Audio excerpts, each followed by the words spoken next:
This week, the news broke that EA are re-releasing The Sims 1 and 2 for newer Windows machines, and if you've ever seen any of my videos before, you must know that I'm a huge fan of The Sims 1. Some of you might have played this game in the early 2000s, some of you might have never played it before. Whatever your previous experiences with The Sims, I would love to take you on a quick tour of this absolutely excellent game so that you know what you're getting yourself into if you're playing The Sims 1 in 2025. The base game of The Sims 1 was as rudimentary as it was groundbreaking. Its limitations truly forced the player to be the storyteller, as there were limited careers and no way to ever leave your home lot. Throughout the years, however, its 7 expansion packs added loads of additional gameplay that drastically changed your Sims' lives. This was the era of incredibly rapid technological advancement for video games, and you can see it by the sheer increase in size for each succeeding expansion pack. The Sims Live and Large expands on all aspects of the game and adds tons of gameplay, including genie lamps and science sets, all against gloriously colourful backdrops made up of medieval castles, Roman palaces, and my favorite tacky 70s homes. House Party allows your Sims to have the wildest raves and parties you can imagine that can be crashed by both mimes and celebrities alike. Hot Date introduces commercial lots including restaurants, beaches, and jewelry shops for your Sims to visit,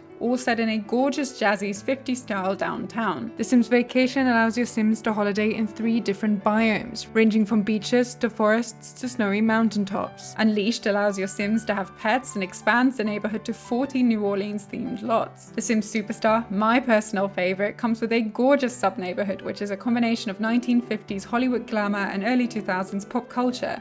It allows your Sims to become singers, models, and actors, and perfectly encapsulates the weird world of celebrity and fame. It even features real-life superstars such as Avril Lavigne, Andy Warhol, Marilyn Monroe, and Christina Aguilera. When The Sims Superstar was first released, copies purchased through Amazon actually contained an exclusive download file for Elle Woods from Legally Blonde.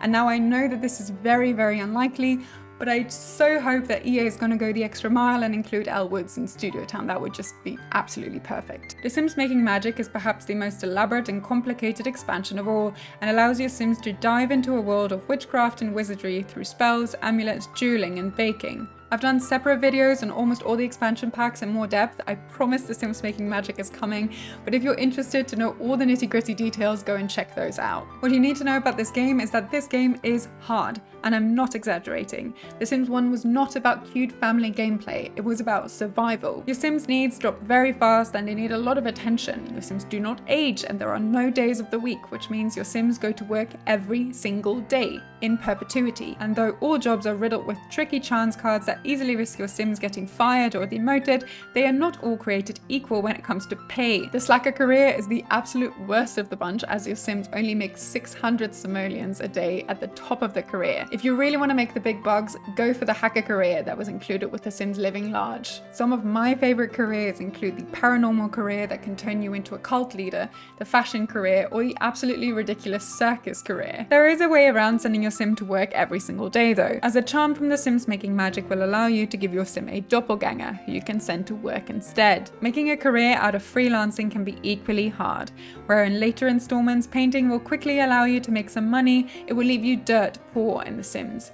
Of the sellable home crafts, gnome crafting and nectar making are the only ones that are truly worth it. There's a great Reddit post that lays out how much money you make for each job and each craft, and I'll link it down below if you're curious to set up your Sim for success. When it comes to money, the famous motherlode cheat from the later installments is also not available in The Sims 1, but fear not, there is a solution. Instead, you type Rosebud, which will only give you 1,000 simoleons per time you use it. Following this up by semicolons and exclamation points, however, will allow you to make some cash quickly. Even the so-called move objects cheat that is probably familiar to builders, that allows you to place objects in otherwise impossible ways, is limited. It does, however, allow you to edit the road your lot is connected to and place items outside of lot boundaries. However grim this seems, this game is chock full of lore and charm, and that's what made the game so successful in the first place. You have to embrace the wackiness. We know that the Sims franchise in general has a pretty kooky reputation, and this all stems from The Sims 1. This iteration takes it right to the next level. They are not afraid to scare you. From absolutely terrifying prank calls to genuinely frightening burglars, this game is not for the faint of heart. Your sim can become a cult leader in the paranormal career one day and die in a rapidly spreading house fire the next. They can turn into zombies through scientific concoctions, vampires through mystical charms, and even revive flamingos to socialize with. And then onto what makes The Sims 1 most enjoyable for me, the exceptional bits of lore that The Sims holds through its characters. The Sims 1 is the game that sets the scene for many of the families that we know ever so well from later installments. The base neighborhood introduces Bella Goth, her husband Mortimer, and daughter Cassandra, who return in all different ages and alternate universes for later releases of the game. I just want to read you Bella's Sims 1 bio because these are the little details that just bring me so much joy. Elegant and athletic are two qualities that describe Bella. She enjoys a variety of activities from golf to miniature golf. It's just so silly, it's excellent. It also introduces the Pleasant family, which plays a pivotal role in the storyline for The Sims 2. The Sims, however, also contains a bunch of iconic families that sadly never return in any of the later installments. My absolute favorite, to no surprise of my regular viewers, the Mashugas. If you've ever played this game before, you will recognize them. It's that pink octagonal house in Neighborhood 2. Sylvia-Marie is a psychic phone friend that scams the entire neighborhood, and Frankie is a bungee jump instructor in the extreme career. The house is decorated in my favorite style, the most tacky one of all, and has pink flamingos all over their yard. It's 25 years later, and EA is still sleeping on what is the most iconic family that the Sims franchise has ever created. If you want to dive deeper into these wacky forgotten families, I also have a video about that, so go and check that one out later. The game introduces a colourful cast of NPCs, with many of them well known to you if you've played any of the later installments. If your Sims needs are desperately low and you have the clown painting on your lot, a so-called tragic clown will climb out and try and cheer up your Sim, to absolutely no avail. It also, however, contains a bunch more fringe NPCs that fully fill up the world of The Sims 1, including the aforementioned pink flamingos and, to many early 2000s parents' shock and horror,